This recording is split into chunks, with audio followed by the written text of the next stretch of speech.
Hello, everybody. We're doing a shoot interview today with hotshot Johnny Devine. We're going to start her off with an easy question. What did you do before you were a wrestler? Before I got into wrestling, I was in the Canadian military in PPCLI in Calgary for 3 years, and before that, I was in college in Minnesota and high school in Winnipeg. Why did you become a pro wrestler? I love pro wrestling ever since I was a kid. I think I was 4 or 5 when I went to my first matches, and the guy I actually credit with my becoming a pro wrestler is my uncle Jerry, who's 4 years older than me. He used to beat the crap out of me and bounce me off of beds and couches and stuff like that, and made me absolutely love getting thrown around. So, here I am. I credit him. That's great. Tell me about your dealings with Tony Candello before you were a wrestler. Tony, yes. When I was in like grade 11 or 12, something like that, in high school, one of my best friends was the student council president of the school that I went to, Garden City Collegiate, and we used to do a Spirit Week thing. And I got in his ear and made him make a WrestleMania day for this one Spirit Week. And we rented a ring from Tony, and a bunch of the students put on a show. We had like 3 matches, I think, and my friend, the student council president, Rustin Ulrich, and I were the Road Warrior ripoffs, shoulder pads and face paint and all that kind of stuff. And we wrestled the Goombas, the Italians, I think it was Silvio Fava and a couple other guys, and basically had a complete debacle in the ring, but it was a lot of fun. The crowd loved it. Who trained you? I was trained in the dungeon by Bruce and Ross Hart. As well as credit must go to Bad News Allen and Phil Lafon, who really had a lot of help in training me. Who else was training alongside of you? You hear all the famous guys that go through there. Well, so. at the time, there's been a lot of guys who've come and gone through the dungeon, like a ton of guys. And there's a ton of guys who were there for a week or a month or whatever, who will say, oh, I trained in the dungeon, blah, blah, blah. But the guys who were full-time for the 4 or 5 years that I was with Stampede and still training in the dungeon, because I was in the dungeon every week for 4 or 5 years. Harry Smith, TJ Wilson, names that you'll hear a lot, I'm sure. A guy named Duke Durango, fantastic amateur wrestler, national champion, him, Greg Pollock. His brother, Duke's brother, Dean Durango, otherwise known as Jordy and Dean. Crazy Horse Eddie Mustang, Bill Yates. There's all kinds of guys training. Carl LeDuc, one of the famous LeDuc sons, actually. Carl's got quite a reputation. And, there's all kinds of stories I could tell you about Carl. Who else? That pretty much covers all the important ones. Did any famous workers ever come and work out with you guys in the dungeon? Davey used to come down every once in a while, or when we had the ring set up in Stu's yard, and come and bump every once in a while, do some stuff with his son, and a little bit of stuff with us here and there. Same with Jim Neidhart, would come every once in a while. Other than that, not too many guys. A lot of guys would come and say their hellos, and nobody wanted to be on the mat anymore because it was pretty disgusting down there. You ever get stretched in the dungeon? Oh, many times. I had what I call privilege of being stretched by Stu, I think 4 or 5 times. Always a learning experience, something different. Guy knew more ways to cheat than I know to be a legal professional wrestler. So, I mean, Stu was the man, and I consider it a badge of honor to have been stretched. So, right after you were trained, who did you go to work for? First, it was a month and a half to 2 months after I started training. My first matches and the subsequent next 2 years was with Stampede. I was on the ring crew, me and a guy named Bill Yates. We were working, 4 or 5 nights a week sometimes. Like, we got, in the first 2 years, I think we almost got 400 or 500 matches under our belts in that first 2 years. We were running pretty solidly. And then from there, I kind of branched out a little bit, did some stuff for Can-Am Wrestling and Top Rope in Winnipeg, and started moving around in Western Canada a little bit. So, at that time, Stampede was doing TV and things like that. Did you think that it was going to take off, or? I had really hoped that it would take off. I mean, personally, I thought what they did with their TV time in hindsight, and even at the time, they really could have done a lot more with it. I mean, when you have a 1 hour show and you're wasting, 10 to 12 to 15 minutes of that show with a nostalgia match every week, basically you're taking time away from creating your new crop of stars. And, I mean, yes, there's kind of a market for it, like people were, into the, of course, Stampede was an institution and people loved it, but at the same time, the whole purpose of them having a TV show at the time was to create new stars, and I don't think they did a very good job of that. Were they paying the boys? I've heard stories. Very minimally. The name guys were probably... The name guys were always, of course, taken care of, but... for a green guy like yourself? For the undercard guys and the workhorses, myself, Billy Yates, the Pollocks, Durangos, and all those guys, we were getting paid very little, if at all, depending. Like the ring crew, we usually got enough money to eat, basically, was about it. In any given, week kind of thing. So it certainly wasn't a money-making experience. I went bankrupt after 4 years, so. In April of 2000, they brought in Sabu. What was that like? You got to work him. So. It was a real honor. I mean, at the time, they chose me out of everybody on the roster to work with Sabu at the time, which, I mean, you're bringing in a name. You want, that name's going to help make somebody else, hopefully, a name, and they chose me to do it. So I was really honored, and working with Sabu was a huge learning experience. I mean, that guy is fantastic in the ring, and I learned more in one night with him than I did in the first 2 years I was in the business. I guarantee it. Was that the first name you worked one-on-one? Yes, it was the first name I worked. Okay. Stampede also put you over for the British Commonwealth strap. What was that like? Oddly enough, it's not recognized, apparently, from what I've been told. Myself and Duke Durango traded the strap on a northern tour. God, I can't even remember the dates anymore or any of that stuff, but I guess it's not recognized in the books, as far as I understand, from what I've been told recently. But to me, a lot of guys, there's a big mystique around belts, right? Everybody, wants to be world champion, so on and so forth. For me, I want to be recognized as a good worker. I want to be remembered as a guy who could go out there and entertain every night and always have, one of the, if not the best match on the show. And belts have never, ever really been important to me, except for that one. And the only reason the British Commonwealth belt was important to me is because all of my heroes held that belt. Owen, Davey Boy, Dynamite, Brett, Benoit, Pillman, all those guys. Those guys were my heroes. I wanted to be able to put my name alongside theirs in that history list. And that's the only reason that was important. When did you figure Stampede was winding down?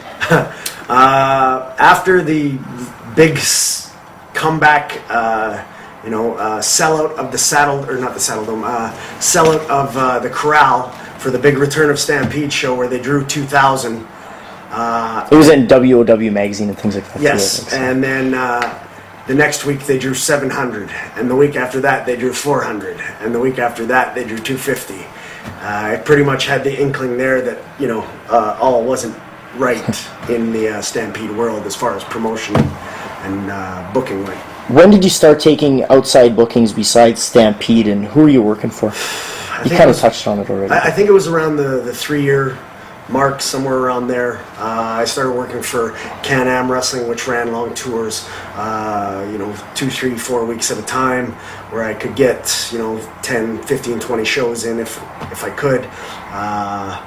Getting the experience as much as I could. Were those remote locations, or were they? There was quite a few places that you won't find on a map, I'm sure. One of my favorite tours of all time, we went out to the Queen Charlotte Islands in BC, which is about, I think, 400 miles north of Vancouver. And I call it the ugliest place on earth, because I'm pretty sure the gene pool there was only about as deep as a thimble. And there were some hideous ass people in this town. I am not kidding you. The ugliest people I've ever seen in my life per capita. But I mean, Remote, yes. With them, there was quite a few reservations that I'm sure aren't on a lot of maps and that kind of stuff. Who started up Western Canadian Extreme Wrestling? WCW was started by a bunch of the boys. Duke Durango had a financial backer. I'm trying to remember his name offhand. He's a big biker guy. Owned a real estate business. Did you think it would take off?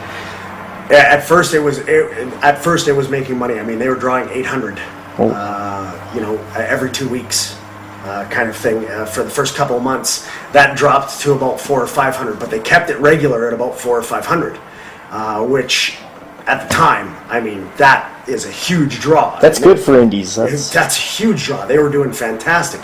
The problem was with the booking and the office.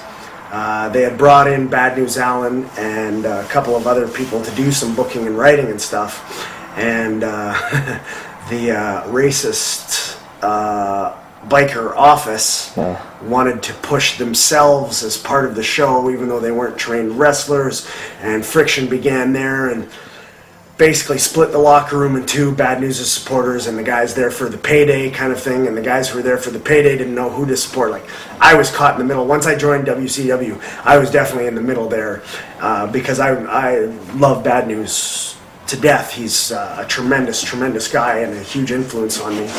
And basically I was caught between making money and one of my mentors and trainers. And when they left, like, there was some very harsh words, threats, death threats, that kind of stuff between these guys, all based on Bad News' color and some other stuff. It was a bad scene, and you had some guys who were running that, or part owners of that company, who were some very bad dudes. A couple of which ended up shot in the face, or one of which ended up shot in the face in downtown Calgary in his truck late one Saturday night. So, I mean, if that gives you any indication. It was a great place to be. Wrestling mob back in the day. If you were one of the boys, because the roster was great. Yeah. We had the best talent in Western Canada. Bar none. We had Max Power, giant, huge guys, right down to the fast, good workers. We had all the bases covered. So I mean, that place was tremendous. It's too bad it couldn't have worked out with the ownership. Do you think the Hearts were worried about another upstart organization, or? At first they weren't, until they started drawing. And then, of course, the Hearts did everything in their power to try to, backdoor them. As from what I've been told, there was many calls put into the Boxing and Wrestling Commission, and complaints and that kind of stuff from unknown sources and, anonymous sources, so.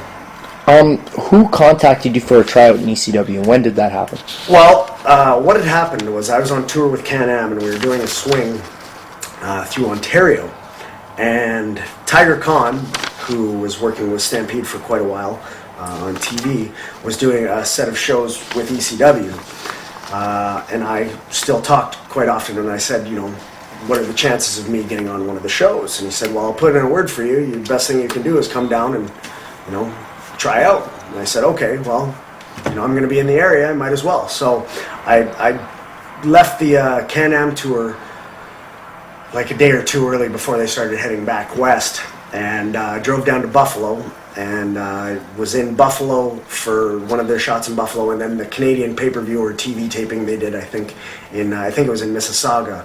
I was there for that as well, and basically those shots, I didn't actually work any matches. I did what they used to run a workout before the show for guys to try out on, and basically everyone would stand around the apron, tag in, and just kind of show what they got. And during that time, during the first workout, Tommy Dreamer pulled me aside and asked where I trained, and I said, I trained with the Hearts in Calgary, in the dungeon, blah, blah, blah. And basically he gave me a huge compliment, said, I can tell your work's really good, what are the chances, do you want to work for us? And I said, I'd love to, it's a money scenario, I can't afford to live in the States, don't have a work visa, blah, blah, blah. So he said, well, anytime you're, in the area kind of thing, let me know and I'll happily put you to work. So about 2 months later, I think it was, I put some money together and took a trip out to New York and met up with Musketeer, who was doing a couple of shots for them. So Musketeer and I drove down to Virginia, somewhere in Virginia. I think it was Virginia or North Carolina or something like that. I can't even. It's been so long now. But I did a tag, Musketeer and I, with Easy Money and Julio De Niro, and one of those southern towns, I can't even remember which. And there, and another shot with them, or a pay-per-view. No, it wasn't a pay-per-view. It was another taping in another town, but basically just a run-in and a beat down there. I think that was on ECW Hardcore TV. That was actually, I think that was from Buffalo, and that was Nova and Chris Chetty being pulled apart, and I was part of the pull apart there. So what did they think of the tag matches? They were, Tommy thought my work was great. Paulie liked, my work. Everybody who was there, I mean, New Jack, of all people, put me over. The workout that we had before the ECW show, it was insane. This one Southern show, it was insanity. There was about, I gotta tell this story, there was about 13 guys. Basically, New Jack decided he was going to run the workout, which usually Nova or somebody else did, or Tom Marquez or somebody. But New Jack decided he was going to run this workout. So what he did is we're in this university gym, and he had everybody run these stairs. Like it was a big gymnasium.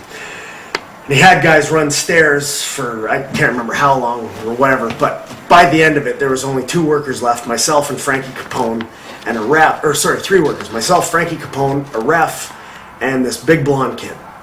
Well, not big, but I'm, 6'2", probably 230, but only been in the business as long as a fart. So the 3 workers, we get around the apron and start working with some of the guys in the ring for this workout. And this blonde kid really just had no business being there. I mean, myself and Frankie were able to keep up and, could do stuff, and we'd been around long enough that we could keep up. This blonde kid was just so green, and God bless him for his heart for sticking it out, because he was just bagged. But they just beat the horse shit out of him, to the point where New Jack got a chair and just started creaming this kid to try to get him out of the ring. And when I say creaming, I mean he wrapped this chair around this kid's head, jumped off the top rope, and basically KO'd him. And at one point, somebody came to tag me in to keep working on this kid, and I had to, I had to get him out of there because he was going to die. Somebody was going to kill him. So I basically turned on, I can't remember who tagged me in, but I turned on whoever tagged me in, grabbed this blonde kid and threw him out of the ring and just told him to pack his stuff and go, and continued the workout. It was sick, but yeah, good stuff. Be careful when New Jack runs the workouts. So after that, did you think you were close to making it? It wasn't so much a making it ideal as it was, here's my shot. Now I can do something with it. So basically, Tommy and Paulie said anytime that I was there, I would work, and they would give me work. So it had been my intention, this is in about November, let's say, been my intention to move around probably January or February to somewhere around Philly and see if I can get on, get a part-time job somewhere or whatever, and get on working with them as much as possible. And they ended up folding in January. So then you did a Raw and SmackDown. Who hooked you up with that, and who did you work with there? It was with Kevin Kelly. Sent in a tape through, to Stanford's head office. Kevin Kelly was the guy doing, booking all the independent guys and dark matches and so on and so forth. And he's the guy who hooked me up with all this. Who did you end up working? I ended up working Eric Freeze in Calgary and Highlander Rob McManus in Edmonton. Did he give you any feedback? Yes. Eric Freeze and I had a bit of a debacle match in Calgary. We were given 5 minutes and basically go out there and show us what you got. So we went out there and we had a 5-minute cluster of a high spot match, basically killing all kinds of finishes. It was brutal and terrible. But when we got to the back, Tony Gurria's like, well, I didn't really give you any direction, so I can't really yell at you. But next time, don't do so much. So the next night in Edmonton for SmackDown, only a couple of the guys from the local crews and the indie guys got matches out of like the 14 the night before, and ended up I think only Greg Pollock and Rick Vane had one match, and myself and Highlander Rob McManus had the other one. And I was told I wasn't allowed to punch or do anything in our match, basically. So it was actually it was a really good match, I thought. Highlander and I were very happy with it, and so were they. But all the feedback we were given was that they were like, you guys are really good, great, but we just bought ECW and WCW, so we got no spots for you. So thanks for coming up. So, reading on the internet, it seems after that you got sidelined with a shoulder injury. What happened? I got into a car accident. My girlfriend at the time and I got hit in downtown Calgary, and I got a little bit of whiplash, and I didn't really think anything of it because, you're a wrestler, whiplash is something big. About 4 days later, I was in the gym doing shrugs, like heavy shrugs with about 320 because I was in pretty good shape at the time, and felt something pop in like my right trap, just beside my spine. And I'm like, oh, crap, I slipped a disc or something. I waited for the pain of a slipped disc to kick in. Nothing happened, so I'm like, okay. And just thought nothing of it because I, really didn't feel anything else after that. But then a week later, the most intense pain I've ever felt in my life for, a couple of days, and then my arm just stopped working. And I had severed 2 nerves in my neck, basically, is what I'd done. So what were you doing for a living when you were sidelined? At the time, I'd been bouncing at a nightclub in Calgary called the Back Alley, but basically that place is a little rough to do it with one arm, and so it became basically an unemployed scenario. Yeah. So all during this time, you were working for NHB. Mm-hmm. Who hooked you up with that? Tell me about Don Callis. I believe he saw me at a Bobby J show or something like that, or booked a bunch of guys. Basically, he started booking a crew from Calgary. Don Callis started booking a crew from Calgary through myself. Like myself, Highlander, Rob McManus, Bill Yates at the time, Ricky Rage, and a few other guys along the way. But myself and Highlander were kind of like the core guys of always coming from the Calgary crew with Don. So it says you've dabbled with promoting Young Lions Wrestling. What happened with that? Basically, it was kind of like a lark. A friend of mine, Spencer Tapley, who is Mark the Shark DiCarlo in the Stampede TV shows, the manager, Spencer used to manage and basically run the Westgate Hotel in Calgary. And we had a room that was perfect for putting on like small, intimate little wrestling events. So we decided like Thursday nights, on a night that really wasn't busy for them, to start running shows together to basically give the guys something else to do, as well as give myself something to do while injured, and another place for the guys to work. I mean, more work is always the best for young guys, as much work as you can get.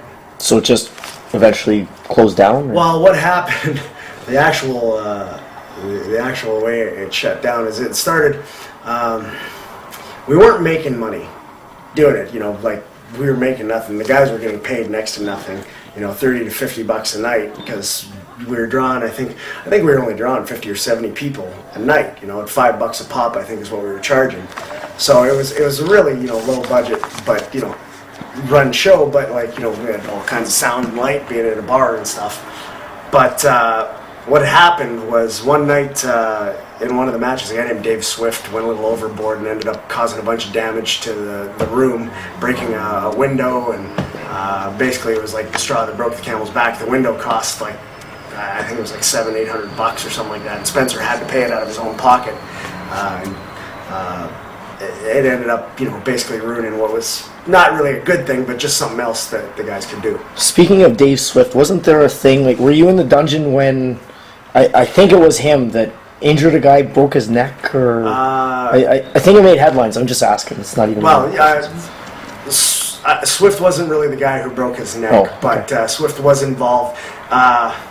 Basically, the guy injured himself, is what it was, but Swift got blamed. Like, it wasn't really Swifty's fault, but... Okay. Did you do any Mat Rat shows? No, I didn't. I was scheduled to come in where I was either going to do announcing or managing or something like that, because at the time, the concept I was too old for, supposedly. What got you hooked up with TNA? I had met Scott D'Amore, on a couple of different shows for Don Callis, as well as a couple for the Hearts in Calgary, and knew he was setting up a gimmick with TNA as far as like an X Cup kind of thing. Don Callis told me about it. So I went out and did a couple of shows for Border City Wrestling for Scott D'Amore, kind of like tryout shows. D'Amore liked my work enough that basically when they started running the Team Canada gimmick right off the hop, I was one of his choices to represent Canada. What was the office's reaction to your work, TNA office? Oh, they really liked my work. They were very happy with it. I mean, I didn't have any bad matches and was able to, basically get myself over. So right away, was there an offer like for a work visa? Well, it was the whole idea and the whole gimmick behind Team Canada wasn't really a full-time gimmick yet. So it was kind of like, hurry up and wait. If we need you again, we'll probably use you again. When we need you again, we'll call you. And then once they called us for the second, like the World X Cup gimmick, then it was okay, stay here and keep working. But unfortunately at the time I couldn't stay at that time. Petey Williams, Eric Young, and Bobby Roode all stayed. I had to go back to Calgary to take care of a little bit of other business, and then made my way back down in once contracts and stuff were signed in July of '04. So around that time, what happened between Teddy Hart and CM Punk? Okay. I think you were there. I was right there. Basically, Punk and Ted had heat over some internet squabble, whatever the gimmick actually was. Teddy was in the White Trash Cafe when Punk walked in. The two had heat. Basically, Ted, from what I've been told, because I had walked out just prior to this, Ted had tried to say, let's just, whatever. Like, there's no reason for it to go any further. You don't like me, I don't like you. Let's leave it at that. Punk's like, no, fuck this. You're gonna shoot your mouth off. You're gonna pay for it. So Ted went, okay, let's go outside. So he goes outside, and he's wearing like a Walkman in his, Teddy gear, because anybody who's seen Teddy, he's always in his Teddy gear. He's wearing his Teddy gear. There's a car parked outside. Teddy basically puts his stuff down on it. Him and Punk get face to face. Punk slaps him. I didn't hear what, because I think it was me, Sabin, and Petey were walking up the hill, and somebody's like, it's Ted and Punk. And we're like, oh shit, yeah. We run back down the hill, and I get there just as they come outside. Watch Teddy put down his Walkman or whatever he was listening to. Him and Punk get face to face. Punk slaps him. They start exchanging punches right there. Basically what the scenario was is I think Punk either slipped or tripped, but Teddy kind of was over top of him, raining down punches on him. Punk was fighting up from the bottom when Sabu jumped in to break it up. And Teddy was trying to kick Punk, but in the meantime was kicking Sabu and doing more damage to actually Sabu than he was to Punk. So then it was all, everybody's, okay, Sabu's getting kicked, let's break this up. So we jumped in, I pulled Ted back, me and a couple guys pulled Ted back one way, they pulled Punk back the other way. There's a little bit of heat over it, but I guess, the office sorted it out as quickly as could be. Were you scared about losing your spot over something stupid like that? I was worried that I'd be associated with something like that, like they'd, oh, you must be one of Teddy's guys, you're from Calgary, or, you're in tight with Ted. And I mean, Ted and I get along, we coexist. It's just, we don't hang out. It's not like we're, drinking buddies or anything like that. So I was worried, but at the same time, I knew, like, I was not entirely associated with him. Did you think TNA would ever make it to WWF's weekly TV level, like on Spike TV? I knew they would get a TV deal eventually. I mean, there's too much talent there for it to be denied for too long. The only question was, from a business standpoint, was it going to run properly? And they've got enough really brilliant business minds now and production minds and stuff like that to really do it properly, and I think they've done a fabulous job of getting it there. So yeah, I could see it back then. What was your reaction when TNA quit doing weekly pay-per-views? I was excited. I mean, everybody enjoyed the payday of the weekly pay-per-view and all that kind of stuff. But I was really excited because I knew, like, baby steps, they're working their way up the ladder, and they're going to do real well. So it was a great time, and everybody was really excited. At that point, though, did they move from Tennessee, right? They moved the shows from the Asylum in Tennessee down to Universal Studios in Orlando. Yeah, so you guys had to move, right? Well, I was living in Nashville at the time, so I didn't have to move. We just flew from Nashville. Oh, okay. But it became a monetary scenario for them where it was cheaper to run in Orlando, I guess. What was your favorite TNA moment? Mine so far. So far, yes.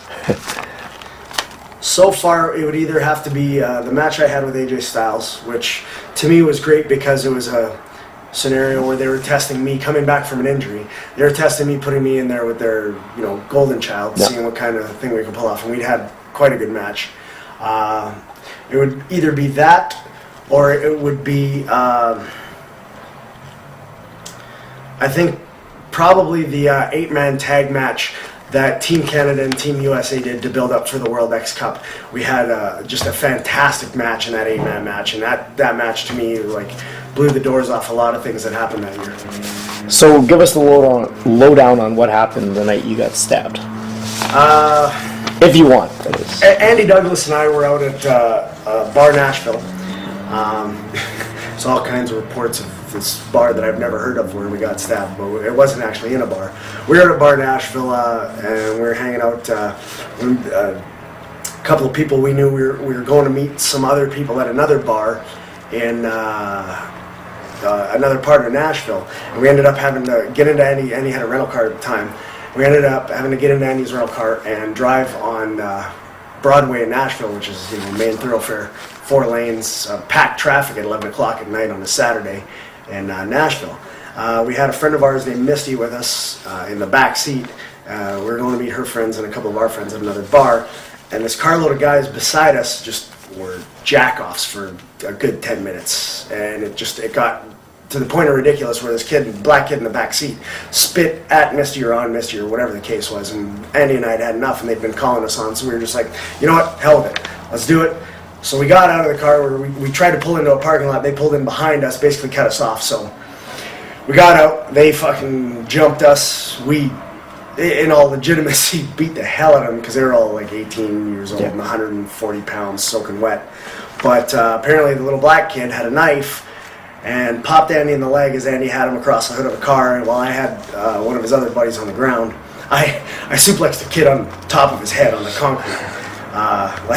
It was probably one of the funnier moments I can remember out of that whole scenario, because Andy saw it and he just peed himself laughing afterwards.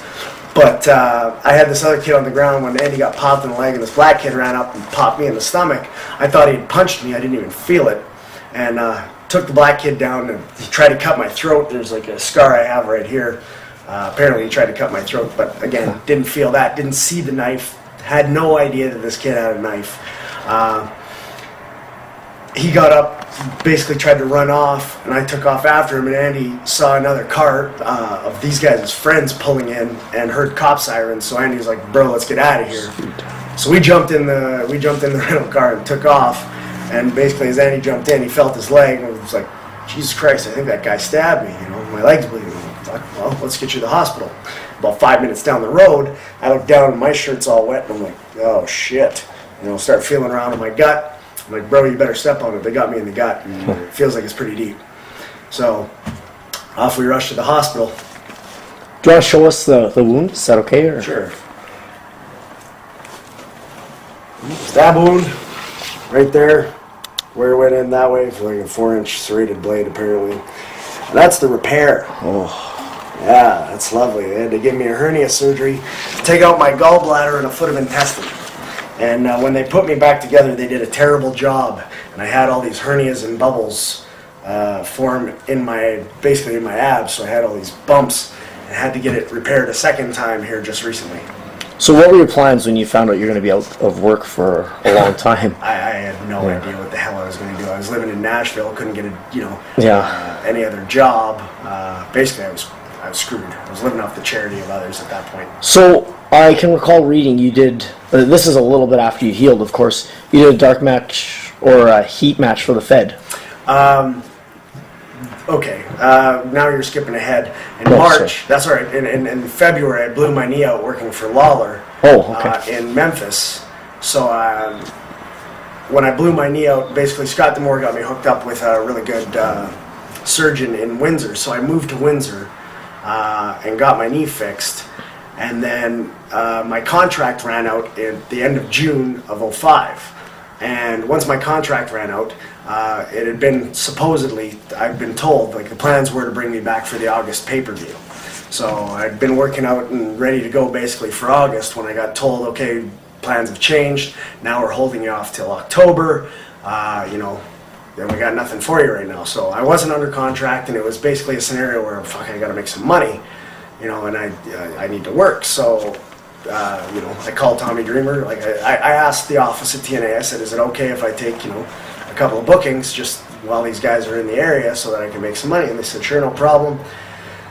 So I called Tommy Dreamer, got booked, basically did a heat match with Tyson Tomko and a SmackDown match with Road Warrior Animal and Heidenreich, and myself and Ruffy Silverstein tag in there. And, you know, made myself 4 paydays. Did you have a thought in your back of your mind maybe WWE was for you after that? Or well, I really, honestly, I didn't enjoy my time backstage. Nobody was having a good time there. A lot of the guys that I knew there, like Frankie Kazarian and Spanky and Paul London, and these guys just were not enjoying themselves, and basically let me know that. So I really, like, it wasn't for me. Like, once I got there, I could feel the vibe, and it just wasn't for me. After being at TNA, which is such a great atmosphere and a family scenario and setting, WWE was just so corporate, and everybody's so angry and upset, and not for me, no thanks. So you point out you were working for Lawler. How was that for you? Memphis was tremendous. I was, you know, we got to work Mid-South Coliseum, which is, you know, I mean, there's a lot of history there, and basically Showtime Eric Young and I were the Mid-South Tag Champs at the time, and lost the straps in the Coliseum to Too Cool 2. But, you know, the night I blew my knee out, but, you know, it was an honor. It was great. I loved it. So, after all of that, you hooked up with AWE here back in Canada. Oof, yes. So, how did you get hooked up with that first? Well, basically, I'd heard that AWE was looking for a trainer, and I'd been helping Scott Demore run the Border City Can-Am school in Windsor for the summer, basically, while I was injured. And Winnipeg being my hometown where my family and stuff is from, you know, I talked with some of the office and got a decent payday to come and run their training center and work a couple of shows a month for them, which ended up working out great for me at first, you know, because it gave me something to do whilst I was off injured, waiting to get this second surgery on my stomach. And then it had been planned that they were going to take care of me during my, you know, recovery time for my surgery. I'd still be running the school, but that all ended up going in the shitter. Yeah, so what happened there? Basically, piss poor management of, you know, a company. Basically, guys, you know, who have no business and no clue running a wrestling company, trying to do things at the WWE level, you know, and put themselves over as these, you know, great innovative minds when they just aren't. Did you think for a while it could have been the big time? It could have been if they'd have done it properly. I mean, obviously they had enough money to get off a few really, really top-notch shows, which is what they did. They could have got a lot more out of their money than they did, but you know, they refused to take any helpful advice or direction, or, you know. So, I mean, basically, what are you gonna do? So, at some point through your career, which we haven't really touched on, you went overseas. Yes. Where have you been? The only place I've been so far is England. And for All-Star Wrestling in England, Brian Dixon's All-Star. Who hooked you up? Frank Cullen, actually, who used to be Robbie Stewart with Stampede Wrestling back in the old days, met Highlander Rob McManus, and Highlander basically gave me his number, and I talked to Frank, and Frank basically got me booked, and I spent 3 months in England working for All-Star. It was a great experience? Oh, it was tremendous. I mean, you know, I loved England. I wish I could have seen more of it. We were so busy. We were working 5 to 7 to 8, 9 shows a week. There's sometimes twice a day, you know, and it was insanity. I mean, the money wasn't bad. I had a great place to live, and, you know, all the, you know, like, it was a great territory to work in. I just wish I could have had more time to see the actual country itself. A lot of people are curious, why haven't you been to Japan? Well, especially with the Calgary connection. See, there was a couple of tours that I was supposed to have been hooked up to do. Like, there was the Wrestle Aid. I was supposed to work with Tokyo Joe, and I started training with Tokyo Joe at about the same time I blew my arm out, and couldn't train with Joe. He is very physical, right? Training. Oh yes, exceptionally. So I mean, with only one arm, I had no hope of keeping up. So basically, once my arm healed and I tried to go back, Joe already had too many guys. He only would run 4 or 5 trainees at a time. So basically, I ended up missing the boat to New Japan, like Apocalypse, Harry Smith, T.J. Wilson, Dave Swift, all went to New Japan, and I was training with them and should have gone with that, but my arm, I missed out. WrestleAid, I was supposed to go. Bad News and Jerry Morrow was supposed to have hooked up WrestleAid, and I was supposed to have gone for that, but then the Hearts ended up fucking that up, and they ended up using a different crew. So the 2 times I was supposed to go to Japan, or a couple times anyway, that all got fucked around. What about Mexico and Puerto Rico? Mexico, I would love to do. I've only met a couple of guys from Mexico, and it's, unless you have a good connection there. I've sent tapes to Puerto Rico, but Puerto Rico at the time were only taking like giant monster heels who were 6'2" and above, and 260 and above. So obviously, I'm not fitting into that category in any way, shape, or form. So, those are things possible down the road. Who knows? What about big indies like Ring of Honor? I know the smart marks want you desperately. See, I've been in contact with Ring of Honor a couple times, but for some reason, Gabe doesn't want to book me, so I don't know what the gimmick is there. I've sent them a couple emails, said I'd be interested in coming down for next to nothing, because I love the way they do business and I love their crew. They've got a great crew of workers there, so I would love to work there. But apparently, Gabe doesn't want to work me or want me to work for him. So what about other indies? Like I don't really see your name on indies, even when you're doing TNA. Like there's Jersey All Pro and ECWA, like the real top indies in the States. Oddly enough, I was supposed to do the Super 8 last year. The one that Petey Williams won. I blew my knee out a month before the Super 8. They promised me actually that I would be on this year's, but unfortunately I didn't get in touch with Dave Kettner early enough for him to know that I was going to be healthy enough to do the Super 8. So you'd be awesome in the Super 8. I got left out of the Super 8 again this year. So hopefully next year, if TNA is still allowing guys to do indies, I'm definitely going to do the Super 8 next year. As far as Jersey All Pro and stuff like that, I really just haven't made any effort to work at too many other companies. I just, haven't tried branching out that much. What are your future plans in the business? Well, I'm going back to TNA here right away for the World X Cup that's coming up. Hopefully getting back on there full time, and I want to be a TNA regular. Basically, I want to make my name at TNA and stay part of that family, because I think that's where I'd fit in. I mean, that's what I wanted to do with ECW, and that's what I want to do with these guys now. So let's say we're looking at this 30 years from now, you're sitting there with your grandkids. What do you want to come out of wrestling? Basically, I want my legacy to be the same legacy as guys like the Dynamite Kid, or Owen Hart, Davey Boy Smith, guy who was pound for pound one of the top workers in the world. Anywhere he went, put on good matches. Everybody was entertained. Every time they saw me come out, no matter be it in a promo, be it in a match, whatever angle, people are gonna know Johnny Devine's on the card. They're gonna get their money's worth, and they're gonna enjoy themselves, and they're gonna have a good time, because that's basically what I bring to the table. Is there anything you want to tell the fans?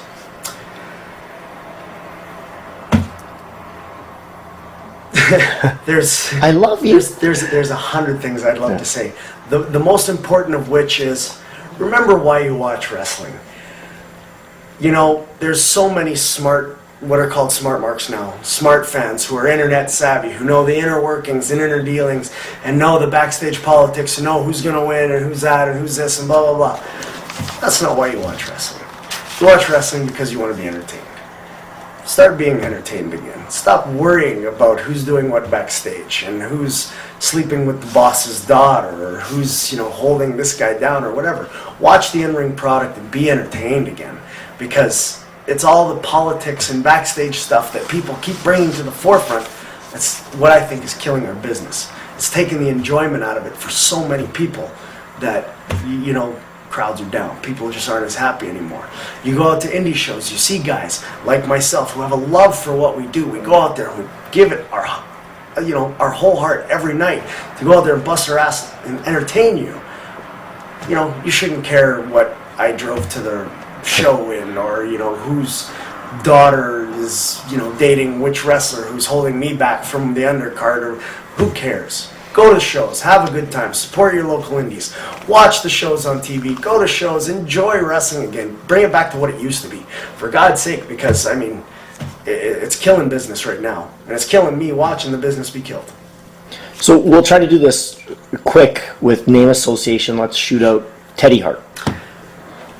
Quite possibly the most talented wrestler ever.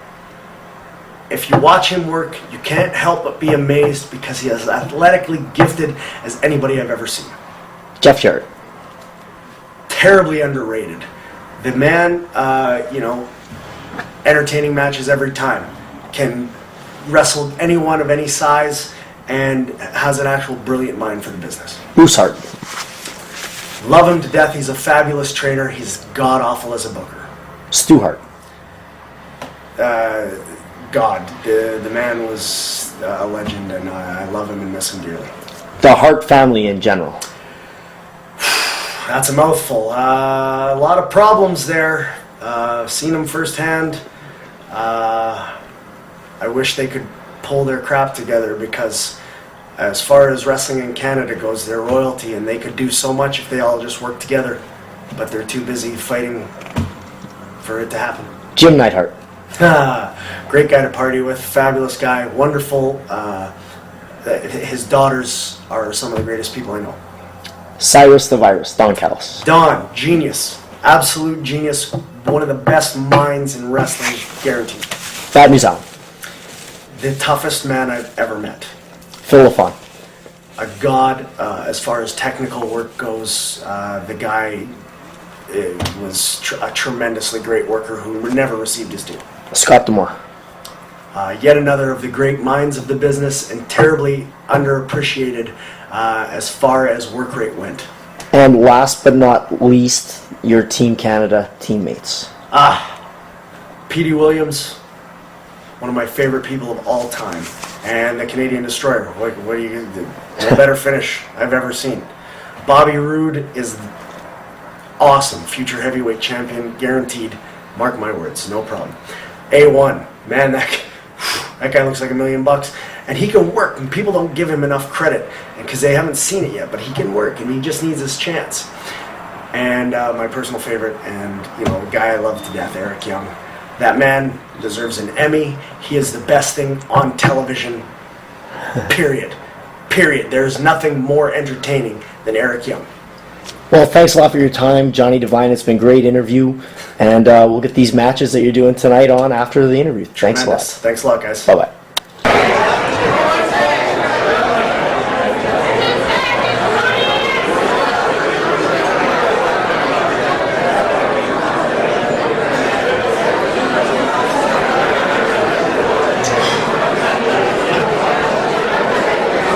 Ladies and gentlemen, the referee for this next contest, Devine Sharp.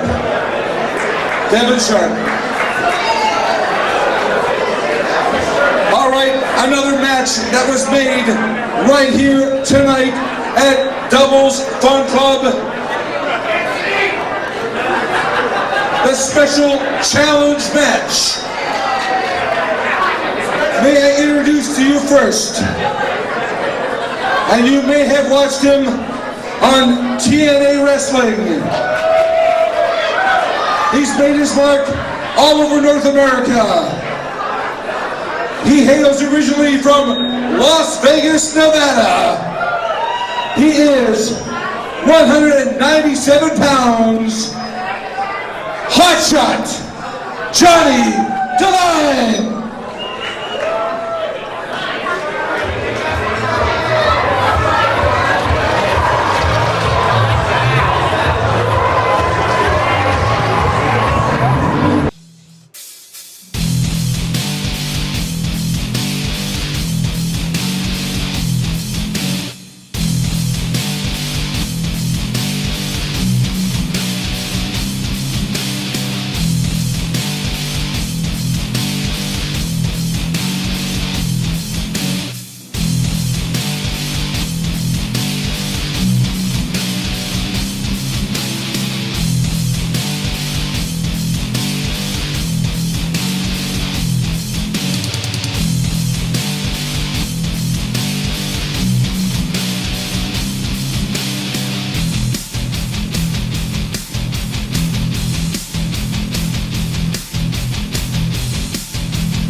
Ladies and gentlemen, Johnny Devine's opponent, the former #1 contender for the Independent Wrestling Manitoba Championship. No stranger to the ring here at Doubles. 257 pounds tonight.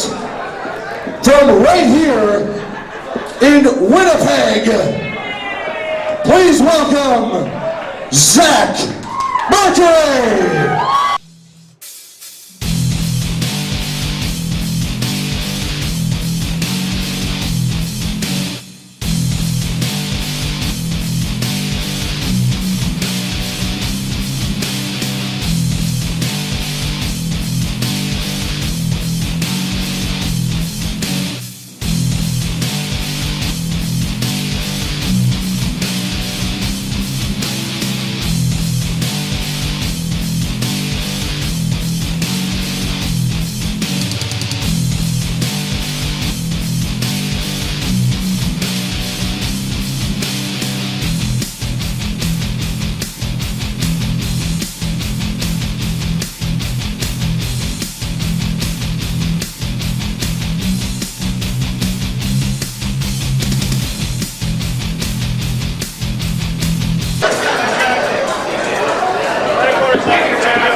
Check his ass.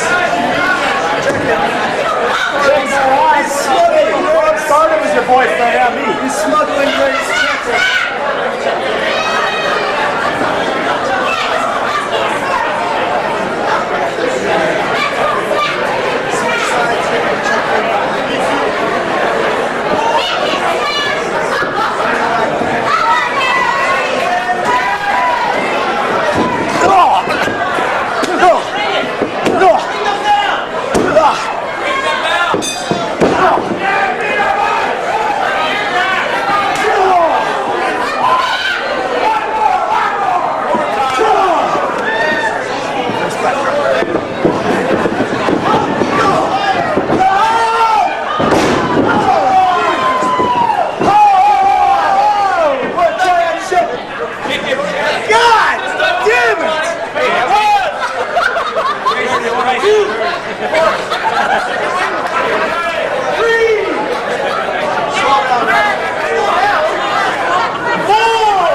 I'm going to break my knuckles.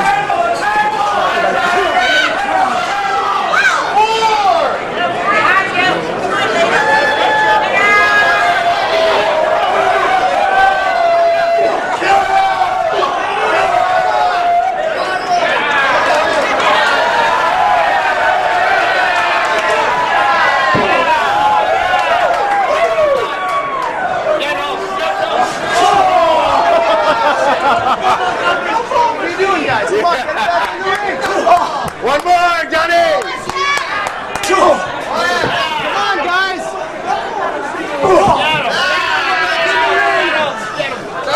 Hey, how do you like Winnipeg now?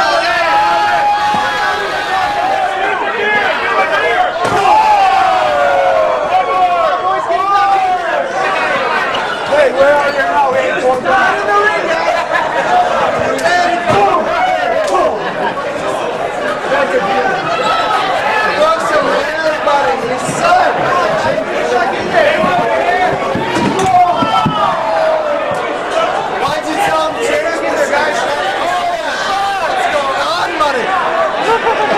Yeah, I said, why'd you say change?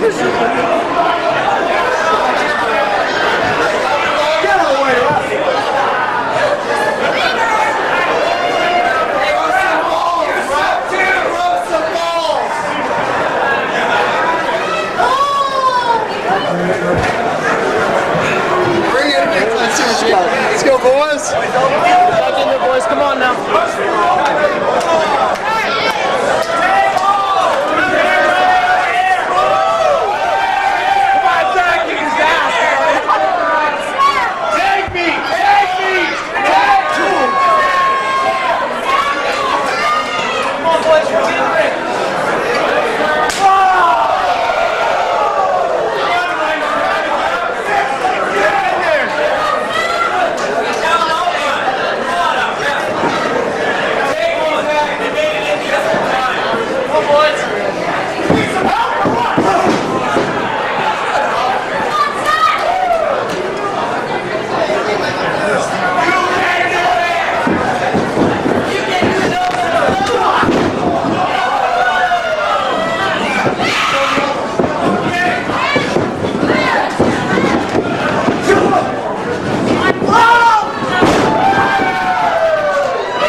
To see this.